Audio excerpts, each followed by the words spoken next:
چاہے پانی اوپر سے بہ رہا ہو اور چاہے نیچے سے جا رہا ہو، وزنی بن کر کے ہو یا بے وزنی کے ساتھ ہو، چٹان تو چٹان ہی ہوتا ہے۔ انا صخرۃ الوادی اذا ما زحمت واذا نطقت فاننی الجوزاء، میں وادی کا چٹان ہوں، پانی آتے ہیں بہتے ہیں، آئیں گے اور چلے جائیں گے، چٹان اپنی جگہ پر ثابت قدم رہے گا۔ مسلم پرسنل لا بورڈ اسی کے ساتھ اٹھ کھڑا ہوا ہے، اور اس کی تاریخ بھی یہی ہے۔ میں نے اپنے ایسے بزرگ کو دیکھا تھا کہ بڑی سے بڑی کانفرنس میں، بچہ تھا ابھی چھوٹا سا اور ابھی ابتدائی پڑھ رہا تھا، لیکن جب پڑھا اور سنا اور دیکھا تو وہ کبھی اپنے حجرے سے نکلتے نہیں تھے، عرب و عجم ان کے دروازے پر ضرور درویزہ گری کرتے تھے مبارک پور میں۔ لیکن مسلم پرسنل لا بورڈ کا پہلا اجلاس ہوا اور اس کی پہلی بات چیت شروع ہوئی تو وہ بورڈ کے لیے وہاں تک بھی پہنچ گئے تھے۔ یہ بورڈ وہی ہے جس نے مختلف محاذوں پر اور مختلف میدانوں میں اور مختلف اوقات پر کھڑے ہو کر کے جو کچھ کیا ہے۔ اس وقت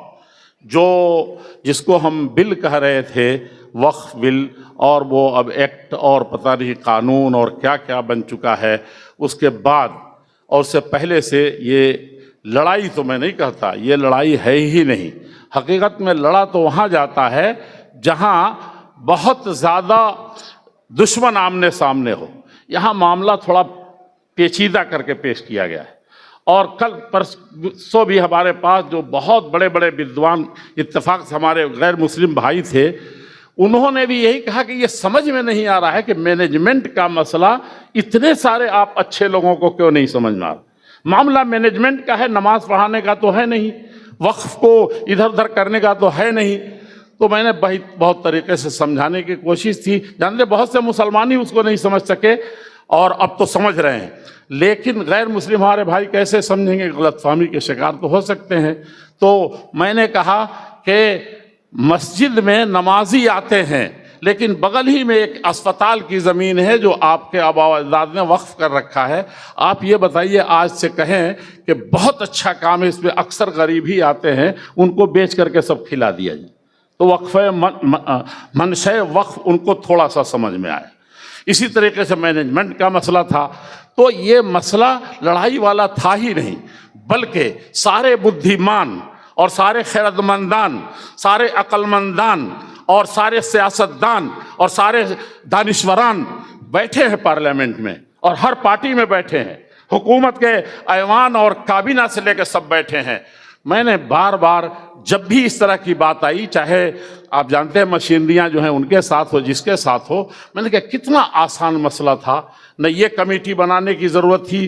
جوائنٹ پارلیمنٹری اور پتہ نہیں کون کمیٹی اور کیا، یہ بہت آسان سا مسئلہ تھا کہ یہ بدھیمان یا عقلمند لوگ، چند مولانا لوگ کے ساتھ، ہمارے بورڈ کے صدر کے ساتھ بیٹھ جاتے،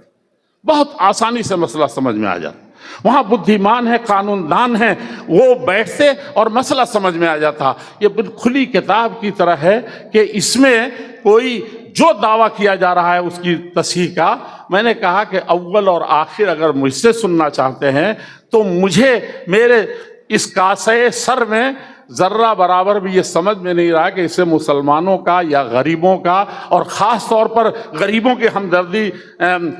کے نام پر یہ کرنے کی کیا ضرورت ہے۔ بہرحال یہ تقریر تو کرنی نہیں ہے، بڑی اچھی اچھی زوردار باتیں ہو رہی ہیں، صرف ایک جملے میں یہ کہنا تھا کہ یہ وقف ترمیمی ایکٹ یا بل یا جو اب قانون بنا دیا گیا ہے اور کورٹ میں اب اس کی سنوائی ہو رہی ہے، تو اس کو کبھی بھی کسی بھی انصاف پسند کو یہ قبول نہیں ہے، اس کو بہت سنجیدگی سے واپس کیا جانا چاہیے، اس میں لڑائی کی ضرورت نہیں ہے۔ آپ ہی ذرا غور کریں اپنے اس معاملے پر تو سارے معاملات دودھ کے دودھ پانی کے پانی ہو جائیں۔ لیکن میں دیکھ رہا ہوں تقریریں تو جوش میں ہو رہی ہیں، اور بہت دور کی بات، ہر بات تو تقریر سمجھا کے نہیں کہی جا سکتی، ہر بیان جو اخبار میں آ رہا ہے یا میڈیا والے لے رہے ہیں، اور میڈیا والے بھائیوں کا سب کی بات نہیں کر رہا ہوں، آپ تو قلم گویت کے من شاہ جہانم، قلم کشرا بدولت میر سانم، اصل شہنشاہی اور بادشاہی تو میڈیا کی ہے اور ہر دور میں رہی ہے، صرف آج کا مسئلہ نہیں ہے، ہمارے بزرگوں نے بہت پہلے کہا تھا، جو شعر میں نے یہ پڑھا تھا۔ تو آپ ایک ایسی چیز لے کر کے اٹھ رہے ہیں، میں کہہ رہا ہوں کہ دیش کی غداری میں سے ایک سب سے بڑی چیز یہ کہ آپ کسی جملے کو لے رہے ہیں، یہ لو جس پس منظر میں بات کر رہے ہیں اس کو آپ نے اڑا دیا، ان کے ایک جملے کو مندر کا نام لے لیا تو آپ اس کو لے رہے ہیں، اور کہاں کہا تھا، کس دردمندی سے کہا تھا، اس کو نہیں لیا جا رہا ہے۔ ضرورت ہے کہ اس مسئلے کو اسی تناظر میں دیکھ کر کے ویسے ہی پیش کیا جائے۔ اور جو تفریق کی بات کی جاتی ہے تو میں پھر دہرانا چاہتا ہوں اور کہنا چاہتا ہوں کہ یہ تفریق کی بات کبھی بھی آپ ہونے نہ دیں۔ ہمارے نبی نے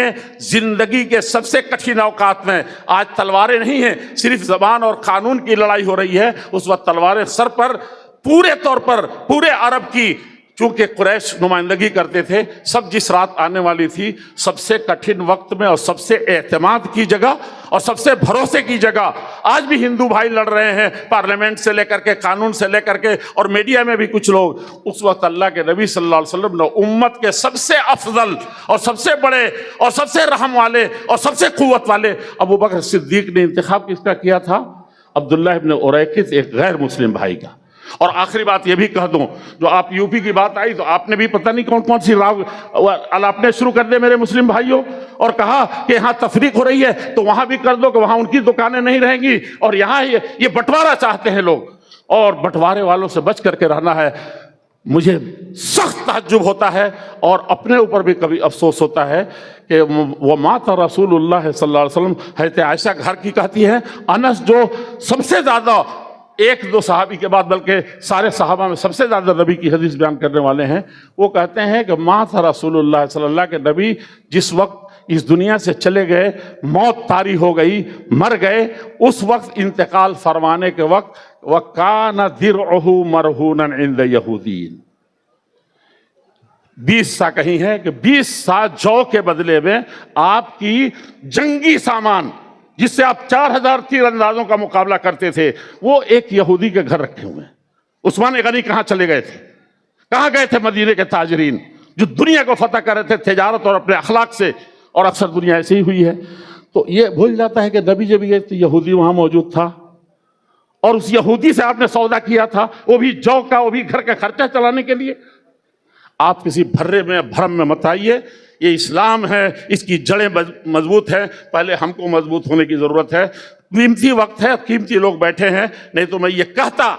کہ آپ کے جو اوقاف کے جو آنکڑے پیش کر رہے ہیں، میں بہار میں ابھی 16 سال کا تھا تو مجھے اتنی سی عقل آئی تھی کہ یہ راشٹریہ کرم مدرسوں کا کیوں نہیں تھا، سارے مولوی لوگ لائن میں لگتے تھے، اور ہمارے سارے مدرسوں ان کو دیکھا جو ہمارے آبا و اجداد پڑھے لکھے نہیں تھے، 5-5 بیگھے زمینیں دی، اور وہ مدرسے کی زمینیں آپ نے بہار بورڈ دینے کے لیے ایک ہوڑ لگی ہوئی تھی۔ راشٹریہ کلر کیوں نہیں ہوتا؟ یہ نہیں ہوتا، چند ٹکوں پر یہ دنیا والوں کو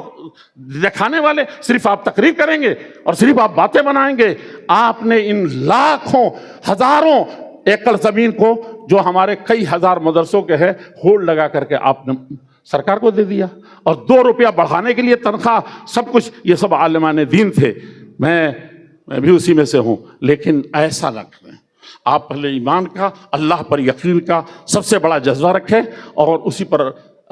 خاتمہ بالخیر ہونے کی دعا کریں اور دعائیں کریں، اللہ سے رشتہ جوڑیں، فتح و کامرانی اور ساری چیزوں کا مالک وہی ہے۔ اللہ جل شانہ بورڈ کی قیادت کو اور امت کے اور ملک کے سارے باشندوں کو اس طرح کے حالات میں، خاص طور پر اس وقت کے سلسلے میں اپنا کردار ادا کرنے کی توفیق عطا فرمائے۔ السلام علیکم ورحمۃ اللہ وبرکاتہ۔ جزاک اللہ